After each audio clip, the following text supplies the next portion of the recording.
Danger चिप्लो हुन्छ नि फेरि यो त है।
धुम्बाताल घुम्न आएको हावा चलेर यस्तो छ।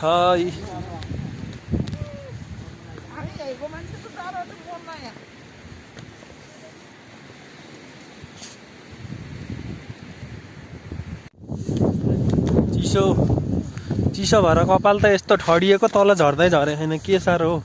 हावा चलेर त्यसो घुमघाम धुम्बातालमा।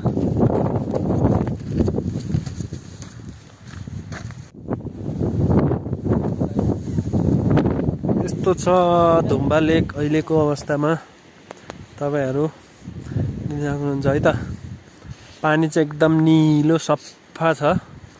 पहिला पहिला चाहिँ पानी फोहोर छ यताउता भन्ने कुरा गर्थे, अहिले चाहिँ एकदम मौसम पनि चिसो छ, बस्न पनि गाह्रो छ यहाँ। यस्तो छ है त साथीहरु। ल यता हिमाल अहिले बादल आएर त्यति राम्रो देखेको छैन। त्यसै गरी यो जोमसोम हो, यो जोमसोम, यसको यो डाँडाको मुनि तल जोमसोम है त, यो घरको उता तल पछाडि। हाम्रो साथीहरु सरहरु पनि घुम्न आउनु भएको रहेछ। सर कहाँदेखि आउनु भयो ल घुम्न? जोमसोमदेखि आएको नि। जोमसोमदेखि? सर हजुरको घर कता हो नि, कहाँबाट आउनु भएको? काठमाडौँबाट। हजुर कहाँबाट आउनु भएको? ए ल देख्न सक्नुहुन्छ कहाँबाट घुम्न आउनु भएको छ है। रमाइलो छ, तपाईहरु नि आउनु होला। माछालाई हालिदिएको भुजा है। माछा पनि चिसोले बाहिर निस्केकै छैन। अब त घाम ताप्न निस्किने हुँदैन नि, माछा घाम लागिसक्यो। माछा यस्तो अरु पहिला पहिला गर्मीमा चाहिँ यति माछा आउँथ्यो यहाँ भुजा हालेपछि खानलाई। अहिले चाहिँ माछा आएकै छैन। माछा कता कता छन्। माछाहरु नि घाम ताप्नलाई पानी बाहिर न, पानी छेउछाउमा अघिनी गर्दैनौँ है त। के यस्तो बाटो यस्तो राम्रो बनाएको छ अहिले त।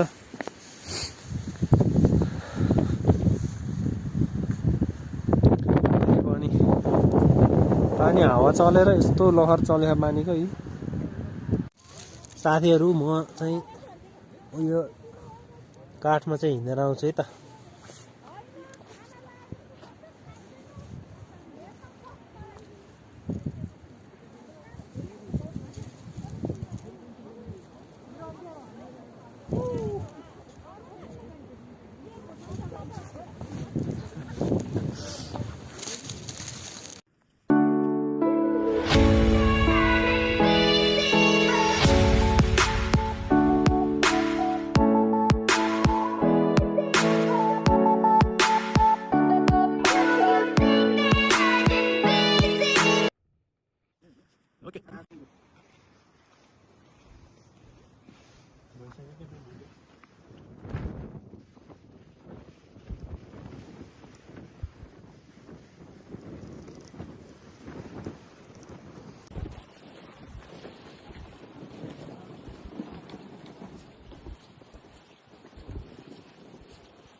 चाहिँ जौ उम्रिरह ल यो छेउबाट जोमसोम एयरपोर्ट सुरु हुन्छ उता कुना कुनै त्यो बजार यस्तो भइसक्यो जोमसोम बजार पुरै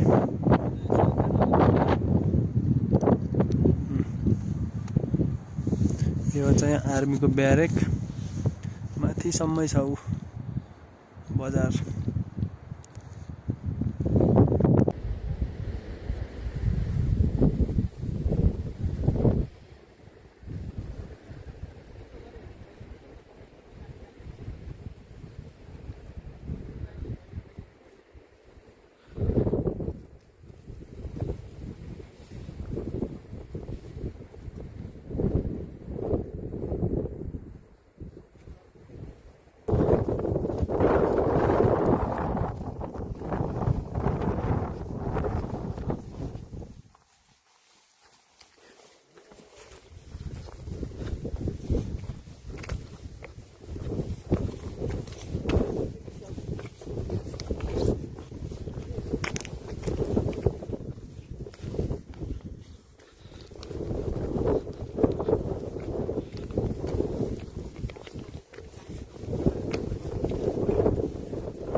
हेर्नुहोस् है जोमसोम बजार एयरपोर्ट यहाँ नजिकै एयरपोर्ट रहेको छ